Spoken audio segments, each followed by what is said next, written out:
حنفی مسلک میں جنازے کی پہلی تکبیر کے بعد ثنا ہے، دوسری تکبیر کے بعد درود شریف ہے اور تیسری تکبیر کے بعد دعا ہے۔ ان کے نزدیک جنازہ نماز ہے ہی نہیں، دعا ہے، کیونکہ امام صاحب فرماتے ہیں کہ دنیا میں کوئی نماز نہیں جو رکوع اور سجود کے بغیر ہو، یہ تو دعا ہے۔ البتہ امام احمد بن حنبل رحمۃ اللہ علیہ، امام شافعی رحمۃ اللہ علیہ، کیونکہ اس کو نماز کہتے ہیں، ان کے نزدیک نماز میں فاتحہ پڑھنا ضروری ہے، تو لہذا پہلے رکعت میں وہ فاتحہ پڑھیں گے تکبیر میں، اور دوسری تکبیر میں درود شریف اور تیسری تکبیر میں دعا۔ لیکن بہرحال کوئی یہ ایسا مسئلہ نہیں ہے جس میں کفر و اسلام کی جنگ ہو۔ یہ جو آدمی پڑھتے ہیں فاتحہ ان کے بھی جنازے کی نماز ٹھیک ہے، جو نہیں پڑھتے الحمدللہ چونکہ ثنا ہے۔ اور موطا امام محمد میں باقاعدہ حضرت ابی ہریرہ سے حدیث ہے کہ پہلی تکبیر کے بعد ثنا ہے، پھر درود ہے، پھر دعا۔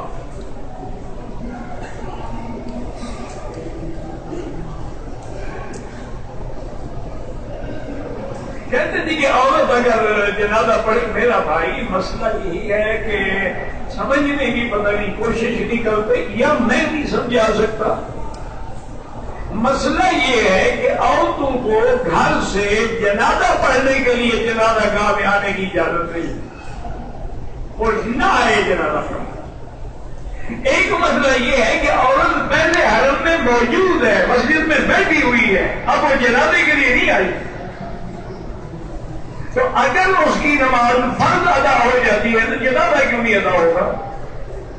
اس لیے اس کو جنازہ پڑھنا چاہیے۔ باقی اگر کسی کو جنازہ آتا ہی نہیں ہے تو اس کو جو بھی دعا آتی ہے بس وہی پڑھتی رہے، وہ بھی نہ آئے تو کوئی قرآن پاک کی دعا پڑھتی رہے، لیکن کوشش کرے کہ مسلمان عورت ہے اس کو کم از کم دعا تو آئے۔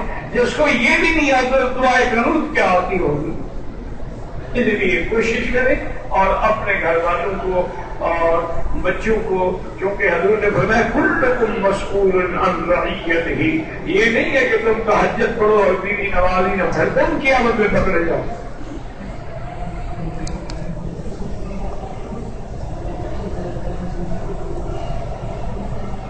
میرا بھائی تہجد کی اذان کا مسئلہ یہ ہے، یہ اعلام ہے کہ لوگ غفلت سے جاگے۔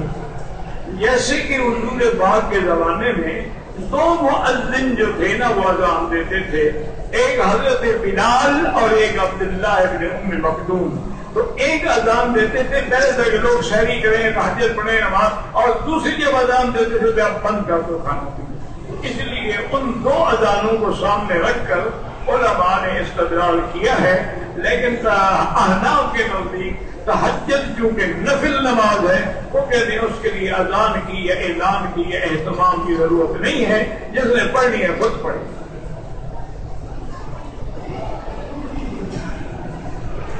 کہتے جی کہ حرم شریف میں جو ساؤنڈ سسٹم ہے وہ تو اچھا ہے، ہمیں امام کی آواز آ رہی ہوتی ہے، تو پھر مکبر کی کیا ضرورت ہے؟ اس کی ضرورت اس لیے ہے کہ اگر امام والا سپیکر خراب ہو جائے پھر کیا ہوگا؟ گارنٹی ہے کہ وہ کبھی خراب نہیں ہوگا۔ اگر وہ بند ہو گیا، خراب ہو گیا، چلو مکبر کا آواز سن کے نماز میں پڑھ رہے ہیں نا، وہ تو اس لیے احتیاط رکھا جاتا ہے۔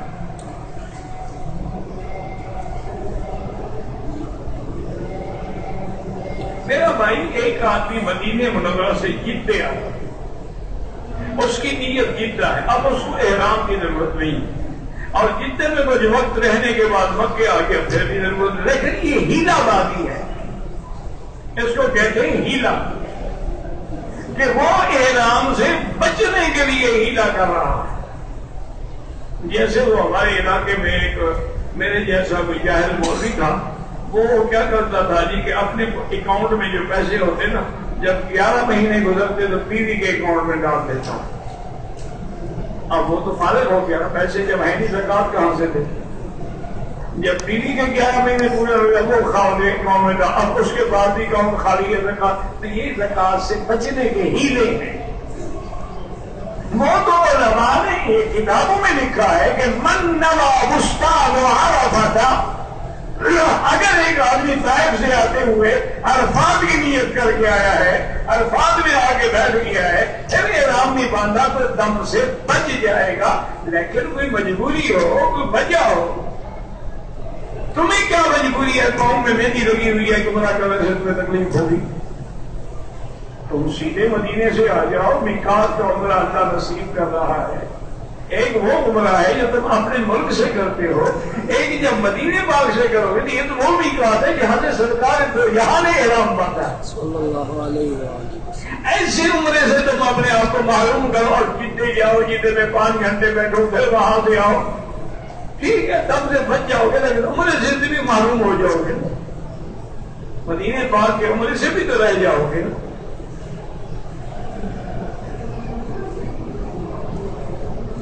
جو لوگ عمرے پہ آتے ہیں ان کے لیے طواف الوداع واجب نہیں ہے، طواف الوداع ہوتا ہے حج میں۔ اگر عمرے والا طواف الوداع نہ کرے کوئی ضروری نہیں، لیکن کرو تو اجر ہے، کیونکہ ایک حدیث مبارک میں ہے کہ ان یکون آخر العہد بالبیت الطواف، کہ آخری کام یہ کرو کہ اللہ کے گھر کا طواف کر کے چلے جاؤ۔ کیوں؟ موت حیات کا بھی تو کوئی پتہ ہے نہیں، پھر ہم زندہ بھی ہوں گے کہ نہیں ہوں گے۔ ویسے واجب نہیں، یعنی نہ کرو تو کوئی جرمانہ نہیں۔ جو لوگ فوت ہو گئے ان کے لیے حج کرو، عمرے کرو، طواف کرو، لیکن ایک کے لیے ایک، یہ نہیں کہ ایک طواف کر کے سارے رشتے داروں کو بخشوا دو۔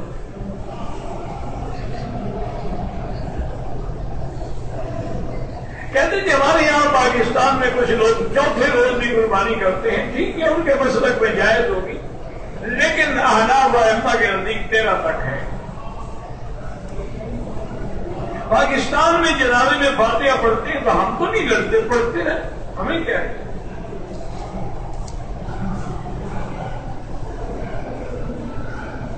میرا بھائی جتنے دن مکے میں رہنا ہے سب سے افضل عبادت طواف، حتیٰ کہ مسجد عائشہ کے عمرے سے بھی افضل ہے، جیرانہ کے عمرے سے بھی افضل ہے، کیونکہ جیرانہ میقات تو نہیں ہے، وہ تو ہل ہے حرم کے باہر۔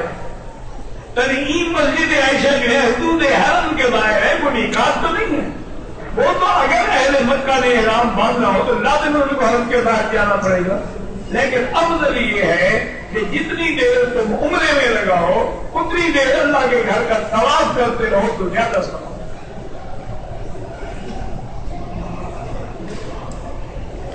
کہتے کہ ایک مولوی صاحب کہہ رہے تھے کہ جو امام کے پیچھے فاتحہ نہیں پڑھتے ان کی نماز نہیں ہوتی۔ ہم تو خیر قائل ہیں کیونکہ حضور کی حدیث ہے کہ جب امام پڑھے تم چپ رہو، تو پھر ہم حضور کی مانیں یا مولوی صاحب کی مانیں؟ وہ تو حضور کی حدیث ہے کہ آبان سے تو جب امام پڑھے تم چپ رہو۔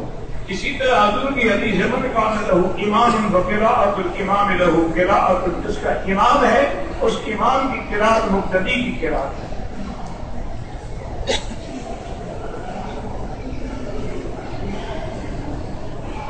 قرآن پاک کی تفسیر کس عالم کی کہتے ہیں؟ بھائی سب کی دیتے رہے انشاءاللہ، بس صرف یہ دیکھ لیا کرو کہ کسی باطل فرقے کی نہ ہو، جیسے معتزلہ کی تفسیریں ہیں، قادیانی کی تفسیریں ہیں، اسی طرح کچھ اپنے لوگ بھی بھٹک گئے تھے سر سید جیسے، ان سے بھی بڑی بڑی غلطیاں ہوئی ہیں۔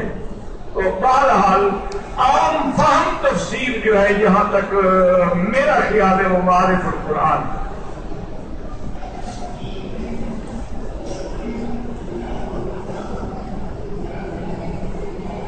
عمرے کے بعد احرام میں نے کھول دیا، کپڑے پہن کے ہر بعد میں کہا کتنی دیر بعد میں کپڑے پہن لی؟ اگر 4-5 گھنٹے کپڑے پہنے رہے تو دم پڑ گئے، پھر کپڑے بھی اتار کے احرام باندھ کے حل کرایا جاتا ہے۔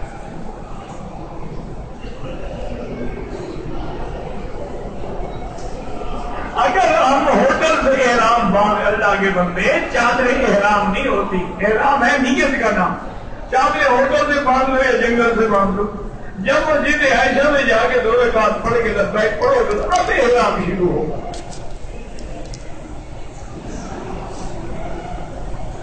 کہتے ہیں کہ شادی نہ ہونے کی وجہ سے بد نظری ہو جاتی ہے، یہ غلط بات ہے۔ کتنے لوگ ہیں جن کی شادی نہیں ہے کہ وہ بد نظری سے بھی بچتے ہیں۔ تم ہمیشہ نظر نیچے رکھو، اور علماء نے لکھا ہے کہ ہر نماز کے بعد 7 دفعہ لا حول ولا الا باللہ العلی العظیم پڑھ لو تو انشاءاللہ بد نظری نہیں ہوگی. باقی کوشش کرو شادی بھی ہو جائے گی.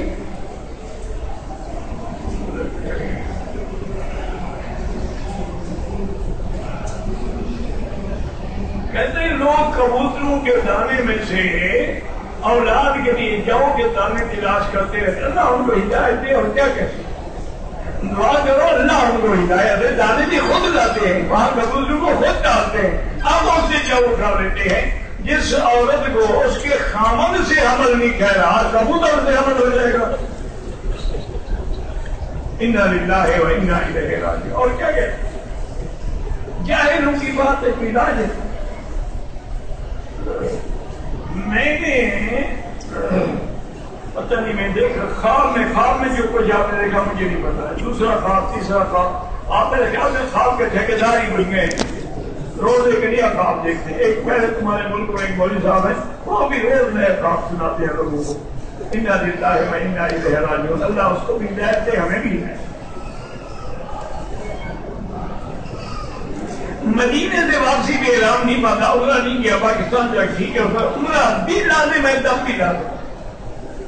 جب آئے گا بھرے گا.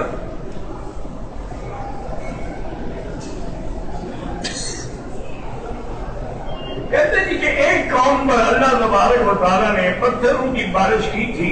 وہ کس جگہ تھی کیا کرو گے عذاب کی جگہ دیکھ رہے تھے تو حضور نے منع فرمایا ہے. وہ قوم لوط میں پتھر برسائے گئے اور وہ اردن آج کل جو اردن کہلاتا ہے اسی علاقے میں وہ جگہ بھی موجود ہے. بحر میت اس کو کہتے ہیں کہ اس پانی میں بھی آج تک کوئی چیز زندہ نہیں رہتی اس عذاب کی وجہ سے. کیا کہو گے دیکھ کے اللہ کے بندے مکہ دیکھو مدینہ دیکھو رحمت والی جگہ دیکھو عذاب والی کیوں دیکھتے ہو. حضور نے فرمایا اتفاق سے بھی آ جاؤ تو جلدی جلدی گزر جاؤ یہ عذاب کی جگہ. اگر کسی نے دوار میں کندھا نہیں نکالا کوئی بات دم نہیں پڑے گی لیکن سنت کے ثواب سے محروم ہو گیا نا. اگر طواف ہم 2-3 اکٹھے کر لیں تو استلام کیسے کر وہی جیسے ہر طواف میں لیکن پہلا ختم کر کے دوسرے کی نیت کرو. یہ نہیں ہے کہ 21 چکر لگا لو تو 3 ہو جائیں گے. 7 چکر پورے کر کے پھر حجر اسود سے کھڑے ہو کے استقبال کر کے استلام کر کے پھر شروع کرو. اور جب طواف کے چکر 7 ختم ہوں گے پھر بھی استلام کرو گے اللہ اکبر وللہ الحمد. بعد میں 2 رکعت پڑھے وہ ٹھیک ہے. کہتے جی کہ مسجد میں سین مسجد میں لوگ جوتوں سے دھلتے ہیں. ادب کا تقاضا تو یہ ہے کہ نہ پہنے جائیں لیکن اگر جوتے پاک ہے تو پہننا جائز ہے. رمل کرنا جو ہے وہ سنت ہے لیکن اس عمر دباؤ میں ہوتا ہے جس کے بعد صفا مروا ضروری ہے.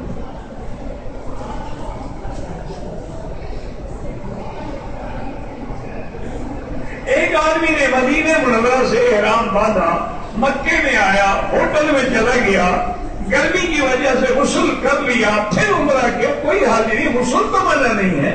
حضور نے حج کے احرام میں مینا میں بھی غسل فرمایا عرفات میں بھی غسل فرمایا لیکن شرط یہ ہے کہ وہ غسل خوشبو والے صابن سے نہ کرے. اگر اس نے خوشبو والا صابن استعمال کیا یا شیمپو استعمال کیا تو دم پڑ جائے. سادے پانی سے نہا لے.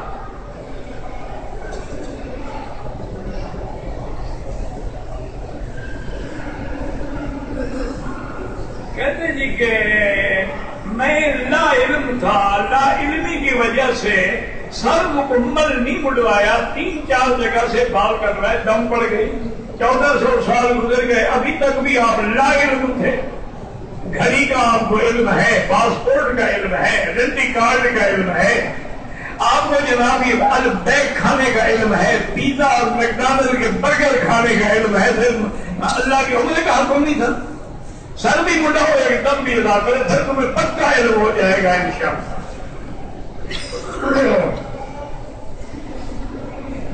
تین چکر ایک دن میں گئے 4 چکر دوسرے طواف نہیں ہوگا.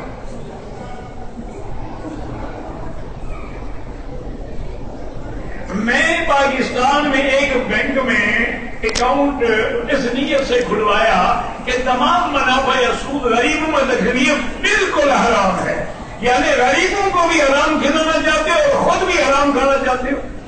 یہ تو وہی بات ہے کہ جی فلاں ڈاکو بڑا اچھا تھا اور لوگوں کو لوٹ کے غریبوں کو کھلاتا تھا. یہ کون سی شریعت ہے جی کہ لوگوں کو لوٹو اور غریبوں کو کھلاؤ؟ سودی کاروبار کا اکاؤنٹ کھولنا ہی حرام ہے. گناہگار ایسا خبردار کبھی نہ ہوا ہے کہ پیسے ملیں گے تو غریبوں کو دنیا میں غریبوں کو حرام دو گے. ان اللہ طیب لا یقبل الا الطیب، اللہ پاک ہے اور پاک چیز کو قبول فرماتے ہیں. زندہ آدمی کے لیے دعا کرو، اللہ اس کو دعا حج نصیب کرے. نماز اور تہجد کی نماز پڑھ سکتے، عشاء کی نماز، بالکل عشاء کی نماز کے بعد بھی تہجد پڑھ سکتے، بلکہ یاد رکھو عشاء کی نماز کے بعد جو بھی نفل پڑھو گے وہ خود بخود تہجد ہو جاتی ہے. تہجد کے لیے سونا ضروری نہیں ہے کہ پہلے نیند کرو پھر پڑھو. مسجد عائشہ سے احرام بالکل باندھ سکتے ہیں.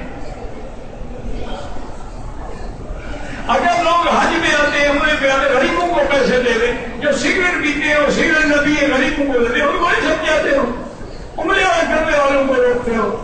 وہ تو وہی آئے گا جس کے مقدر میں اللہ نے لکھ دیا ہے. جس نے ایک دفعہ لبیک کہا وہ ایک دفعہ آئے گا، 100 دفعہ کہا تو 100 دفعہ آئے گا.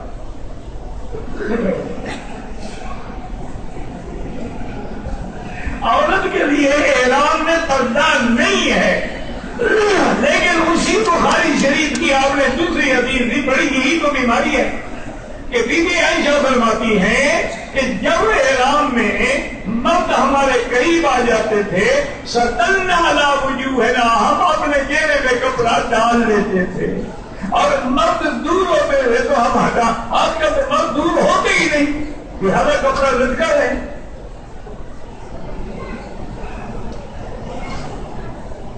لوگ احرام مکے کے ہوٹل میں پہن کے مسجد عائشہ جاتے، ٹھیک ہے کوئی بات نہیں، چادریں باندھ کیا ہو گیا، وہاں کپڑے کہاں رکھے بیچارے، وہاں غسل کروائی نہ بھی دے، موقع نہ بھی دے، رش زیادہ ہو، اچھا ہے تیاری کر کے چلے گئے، وہاں جا کے 2 رکعت پڑھی تو بیگ پڑا آ گئے.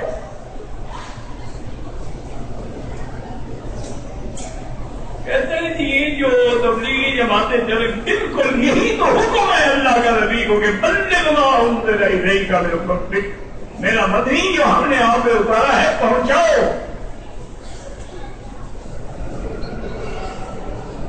کہتے ہیں جی کہ عید میلاد سنت، عید میلاد ہے، عید میلاد سنت کیا ہے؟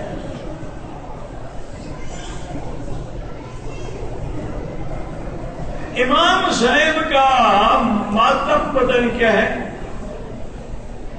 عورت امام صاحب کا ماتم وہ کسی کا ماتم نہیں کر سکتی، اپنے خامن کر کے. جب خامن مر جائے نا تو 4 مہینے 10 دن کے لیے اس کو بیٹھنا ہے نا اس وفات کا، وہ شوق منائے گی. اس کا تو مناتی نہیں ہے، تو امام حسین کا ماتم کرنے پہنچ گئی ہے. اور لاہور میں آیا ویسے آئے، یہ انگریزوں کا زمانہ تھا، اتفاق یہ ہے کہ اس دن 10 محرم، اس نے دیکھا کہ لوگ کالے کپڑے پہنے ہوئے زنجیریں باندھ رہے ہیں، خون نکل رہا ہے، اور سینے پہ یا حسین کے نعرے ہیں، اور جلوس پاگل ہوا ہے. اس نے اپنے ADC سے پوچھا یہ لوگ میرے آنے سے ناراض ہیں، اس لیے ان نے ماتمی جلوس نکالا ہوا ہے کہ میں واپس جاؤں. اور نے کہا سر آپ کے لیے نہیں ہے، ایک ان کے ہیرو تھے حضرت حسین، ان کی وفات کا اچھا اگر ان کو آج خبر پہنچی ہے ان کی، جی آج تو نہیں پہنچی، 1200 سال گزر گئے. انہوں نے کہا اچھا تو وہ یہاں لاہور میں شہید ہوئے تھے؟ کہا نہیں حضرت وہ کربلا. نے کہا یہ بڑی پاگل قوم ہے کہ 1200 سال کے بعد امام کربلا میں فوت ہوئی ہے، یہاں ماتم منا رہے ہیں، یہ کبھی ترقی نہیں کر سکتے.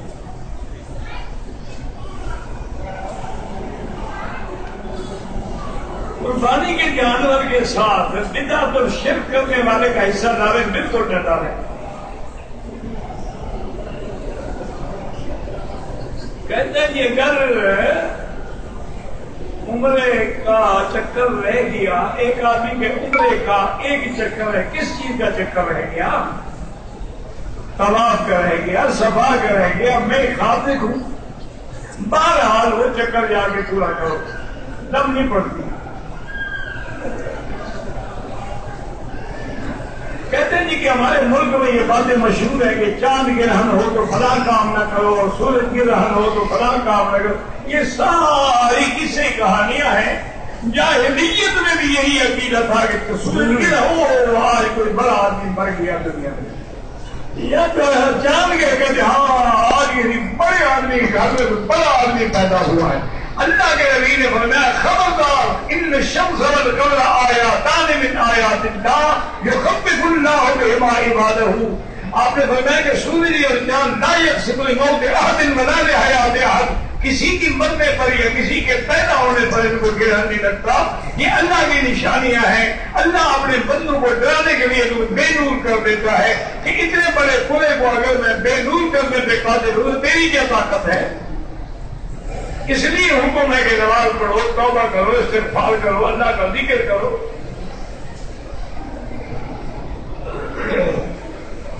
کہتے جی آج کے زمانے میں غیر مقلد حضرات جو ہیں اہل حدیث میں ان میں فرق ہے. اہل حدیث تو وہ ہے جو بالکل حق جماعت ہے اور حدیث پاک کی اتباع کرتے ہیں اور حدیث کو بھی سمجھنے کے لیے آپ کی لازمی بات ہے کسی امام کا کسی عالم کا محتاج ہے. اگر ابو حنیفہ رحمۃ اللہ علیہ کے نہیں تو امام بخاری کے محتاج ہوں گے. کسی امام کے بغیر تو گزارا نہیں ہوگا نا.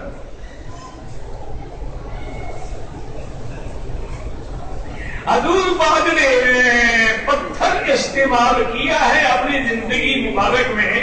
حضور نے انگوٹھی تو پہنی ہے، اس میں کوئی شک نہیں، لیکن صحیح روایات یہ ہیں کہ اس انگوٹھی پہ میرے مدنی سرکار کا نام لکھا ہوا تھا، محمد رسول اللہ. یعنی اللہ اوپر، رسول درمیان میں، محمد کا نام نیچے، محمد رسول اللہ. اور وہی جو ہے مہر کے قائم بھی آتی تھی.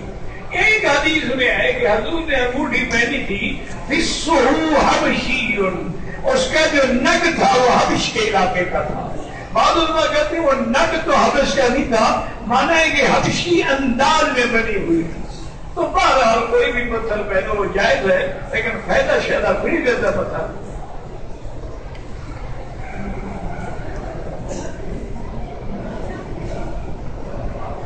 کہتے جی کہ میک اپ کا کاروبار کرنا جائز ہے. کیوں نہیں جائز؟ بالکل جائز ہے. اگر عورتوں کا میک اپ کرے، عورت ہو کے مردوں کا میک اپ نہ شروع کر دے اور مرد ہو کے عورتوں کا نہ شروع کر دے، اور میک اپ میں وہ چیزیں استعمال نہ کرے جو حرام ہوتی ہیں، کیونکہ اکثر میک اپ کی جو چیزیں ان میں خنزیر کی چربی ہوتی ہے.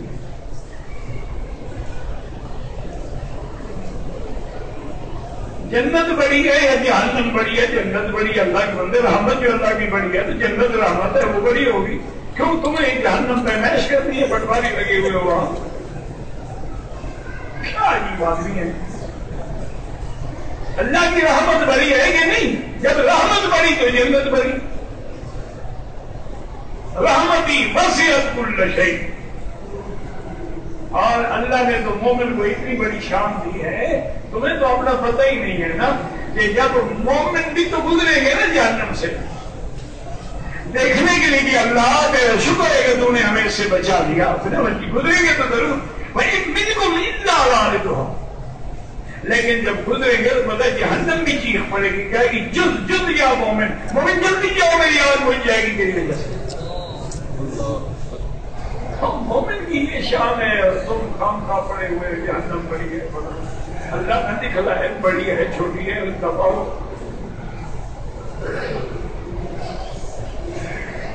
کہتے ہیں کہ بہت آدمی جو ہے، شیخ البانی کہتے ہیں پارا جو کہتے ہیں اللہ ان کی قبر رحمت کرے فوت. وہ جو تقلید کو شرک کہتے ہیں وہ وہی تقلید ہے جو قرآن کے مقابلے، جو حدیث کے مقابلے پہ ہو. ماں باپ کی تقلید ہو اور شرک کریں گے، انا وجدنا آباءنا، ہم نے باپ دادے کو اسی طریقے پہ پایا، ہم اس کی تقلید، وہ شرک ہے. اللہ کے بندے کہتے ہیں جی کانٹوں تک بال رکھنا جائز ہے. بالکل. حضور پاک کے بال یہاں تک نصف کانوں تک بھی تھے، یہ نیچے والی ٹکڑی جو ہے یہاں تک بھی تھے، کندھے تک بھی.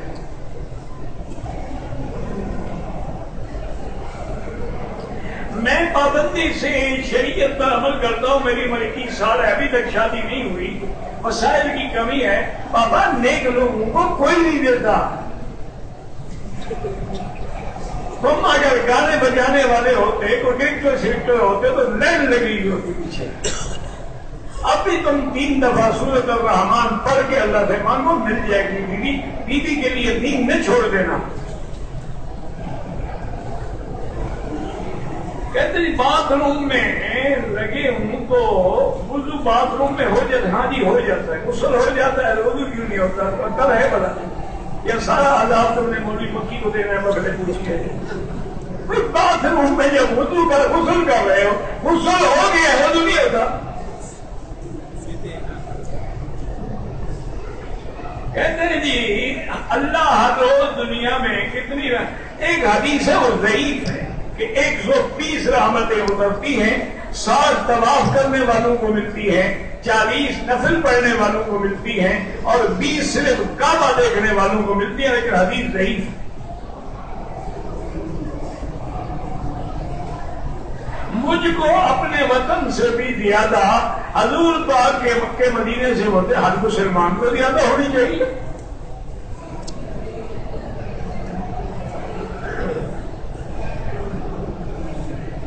میں نے برماوی کی کچھ حافظ دیکھے ہیں جو سعودی عرب میں امامت کرتے ہیں، داڑھی بھی نہیں رکھتے، اللہ ہدایت۔ اور کیا کرتے جب امام ہو پھر بھی داڑھی نہ رکھے، اللہ ہدایت سے دعا ہی کر سکتے ہیں۔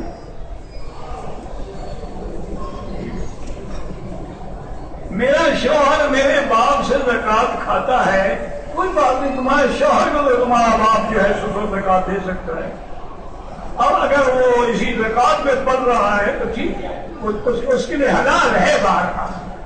یہ اب اس کا ضمیر ہے کہ وہ لوگ تو اس گھر کا پانی بھی نہیں پیتے۔ گزرے سال کا عمرہ جو نکاح سے کرنا تھا وہ اب مسجد عائشہ سے کر سکتے ہوں، دم بھی دو گے نا، عمرہ تو کر سکتے ہو۔